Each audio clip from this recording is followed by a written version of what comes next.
मैं एडी आंचल एडवोकेट। आज हम बात करने जा रहे हैं धारा सीआरपीसी की कि यह धारा क्या होती है और इसमें आपकी जमानत कैसे वारंट होते हैं और कब आपको पुलिस गिरफ्तार कर सकती है। तो आज हम बात करेंगे सीआरपीसी की धाराएं कि इसमें धारा कौन सी आती है। और जो सीआरपीसी की धारा होती है, धारा 151, 107, 116, ये सीआरपीसी की धारा है। और अगर आप पे ये धारा लग जाए तो क्या होगा, कैसे आप अपनी जमानत कराओगे, आपकी जॉब भी लगेगी या नहीं। अगर आप एक स्टूडेंट हैं और आप पढ़ाई कर रहे हैं, पढ़ाई के साथ साथ अपनी तैयारी भी कर रहे हैं जॉब की, और आपका किसी के साथ झगड़ा हो जाता है और आप इस धारा में अंदर आ जाते हैं, यानी कि पुलिस आपको गिरफ्तार कर लेती है, तो अब क्या होगा, कैसे आप इसमें आप अपनी जमानत कराओगे, कैसे आपकी जॉब लगेगी। तो ये सारे महत्वपूर्ण क्वेश्चन जानने के लिए देखिए हमारी वीडियो को अंत तक। तो आज हम बात करेंगे सीआरपीसी की धारा कौन कौन सी होती है और मतलब इसमें आपकी जमानत कैसे होगी। तो ये धारा सीआरपीसी की जो धारा होती है, धारा 151, 107, 116 होती है।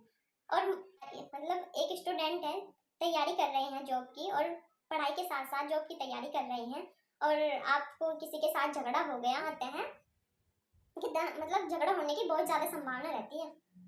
तो अगर आप एक स्टूडेंट हैं और आप इस धारा में आ जाते हैं बंद होके, तो आपकी जॉब लगेगी। तो अगर आप इस धारा में, धारा 151, 116, 107 में गिरफ्तार होके आ जाते हैं, और तो अब तो आपको पुलिस ने गिरफ्तार कर लिया, अब क्या होगा, आपकी जॉब लगेगी या फिर आपकी पढ़ाई ऐसे ही अधूरी रह जाएगी। क्योंकि आप तो एक स्टूडेंट हो ना, तो अभी तो आप एक तैयारी कर रहे हैं जॉब की, कहीं की भी कर रहे हो, यूपीएससी की, आईएएस की, कुछ भी बनना चाहते हो, तो आपका सपना तो अधूरा रह जाएगा। अब तो आप नहीं बनोगे। तो जानिए कैसे आपकी जमानत होगी, कैसे आपकी जॉब लगेगी। तो अगर आप एक स्टूडेंट हैं और आप इस धारा में बंद होके आ जाते हैं, पुलिस आपको गिरफ्तार कर लेती है, तो आप अपनी जमानत कैसे कराएंगे।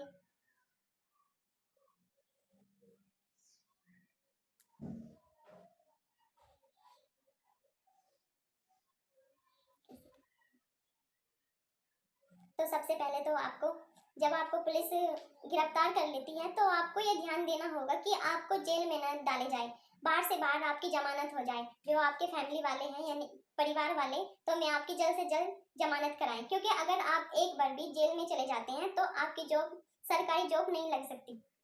क्योंकि जो एक बार जेल में रह लेता है ना, उसकी जॉब नहीं लगती दोबारा, फिर करते रहे वो तैयारी। तो अगर आप इस धारा में, आपको पुलिस गिरफ्तार कर लेती है, और तो आपके फैमिली वालों को जल्द से जल्द जमानत करानी होती है इसमें। और जमानत में आपके पास क्या होना चाहिए।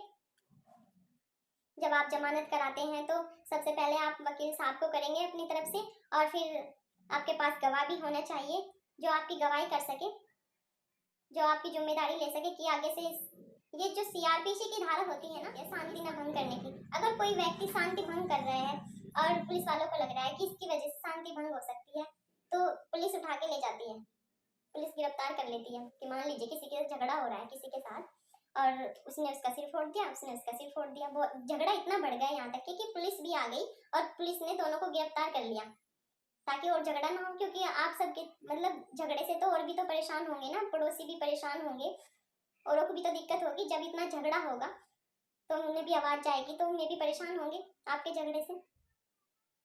तो हम बात कर रहे थे आपकी जमानत कैसे होगी। तो जब आपकी जमानत होगी तो सब आपके पास गवाह होना चाहिए, और फिर वकील साहब आपकी जमानत कराते हैं, और गवाह भी आपके संबंधित ही होना चाहिए, आपकी फैमिली में से जो आपको अच्छे से जानता हो और आपकी गवाही दे सके कि हाँ ये आगे से शांति भंग नहीं करेंगे।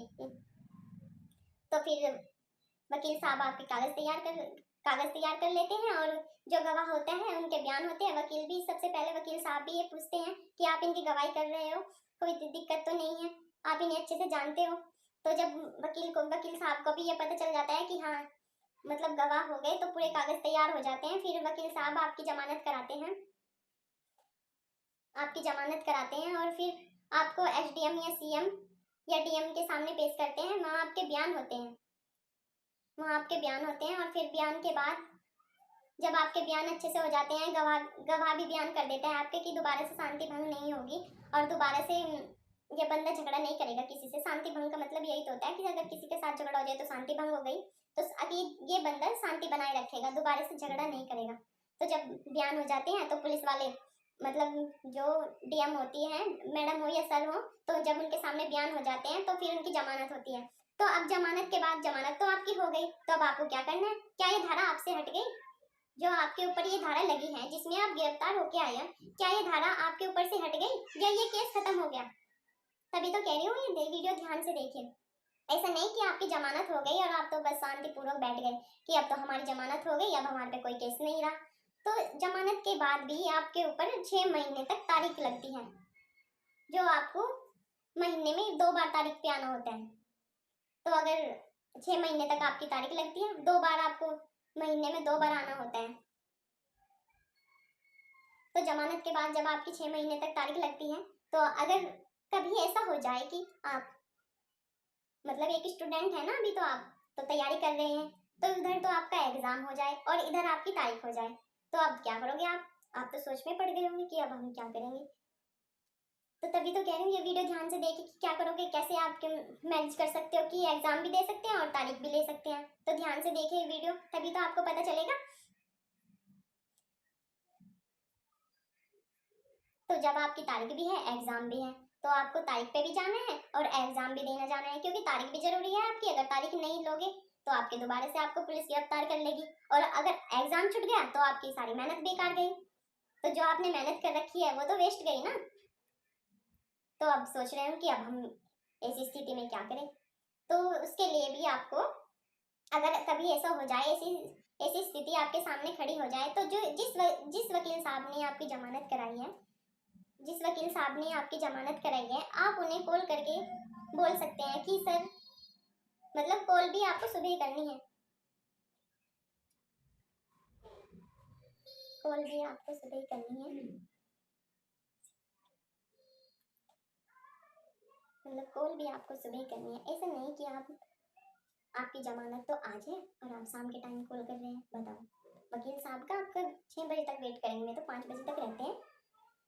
तो आपको सुबह ही बताना होगा ना कि सर, उनसे रिक्वेस्ट करनी होगी कि सर आज हमारा एग्ज़ाम है, बहुत ज़रूरी जाना है हमें, हम इस एग्ज़ाम को नहीं छोड़ सकते, और सर अब हमें कोई तरीका बताए कि हम मतलब ऐसी स्थिति में क्या करें, ना तारीख छोड़ सकते और ना एग्ज़ाम छोड़ सकते, तो अब क्या करें हम। तो जब रिक्वेस्ट करोगे, दुखी से होके करोगे, तभी तो वकील साहब आपकी बात मानेंगे कि हाँ भाई सच में उस बंदे को जाना बहुत ज़रूरी है, उसकी मेहनत ना वेस्ट हो जाए। तो तभी तो वकील साहब आपके लिए कुछ करेंगे। जब तो कह रही हूँ ध्यान से देखो वीडियो। तो जब आपके पास ऐसी स्थिति आ जाती है कि जब आपकी तारीख भी है और एग्ज़ाम भी है, तो आपको इस स्थिति में क्या करना होगा? सबसे पहले अपने वकील साहब को फ़ोन करो और फ़ोन करके उन्हें रिक्वेस्ट करो कि सर ऐसे ऐसे बात है, मुझे सारी बात बताओ। और फिर में जो आपके वकील साहब होते हैं, आपकी तरफ से हाजिरी माफ़ी दे देते हैं। हाजिरी माफ़ी का मतलब होता है कि हमारा जो अभियुक्त है, मतलब क्लाइंट है, आज वो किसी कारणवश वो बाहर गया हुआ है। इसमें ये तो नहीं बताया जाएगा ना कि आप एग्ज़ाम देने जा रहे हो। तो किसी कारणवश हमारा जो क्लाइंट है वो बाहर गया हुआ है, तो उसकी तरफ से वकील साहब वकील साहब ही लिखेंगे उसमें, जो लिखा होगा कि वकील साहब ले रहे हैं तारीख उनकी तरफ से कि उनका क्लाइंट बाहर गया हुआ है, किसी कारणवश से आने में असमर्थ रहेगा। तो फिर आपकी तो अब जब आपकी हाजिरी माफ़ी हो जाएगी तो आप आराम से जा सकते हैं, फिर टेंशन फ्री होके कि हाँ तो वकील साहब ने ले ली आपकी तारीख।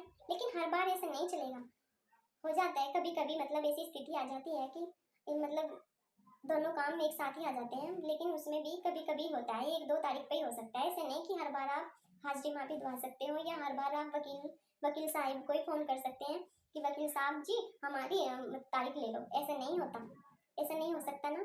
आपको जब आपकी तारीख है तो आपको स्वयं ही लेनी होगी ना, आप ही खुद लेंगे अपनी तारीख। वकील साहब भी बस आपकी एक आधी तारीख में, 1-2 तारीख में ही आपकी हेल्प कर सकते हैं। ऐसे तो उन्हें भी लगेगा ना कि ये तो आ ही नहीं रहे, ये तो झूठ बोल रहे हैं, और जिस दिन सच बोलोगे उस दिन उन्हें लगेगा कि आज भी झूठ बोल रहे हैं। तो एक 2 तारीख में ही हो सकता है ऐसा, बार बार नहीं हो सकता। तो वकील साहब आपकी हाजिरी माफ़ी दे देते हैं, तो आप आराम से जा सकते हैं। अगर हमारी वीडियो अच्छी लगी हो तो लाइक करें, सब्सक्राइब करें और शेयर करें।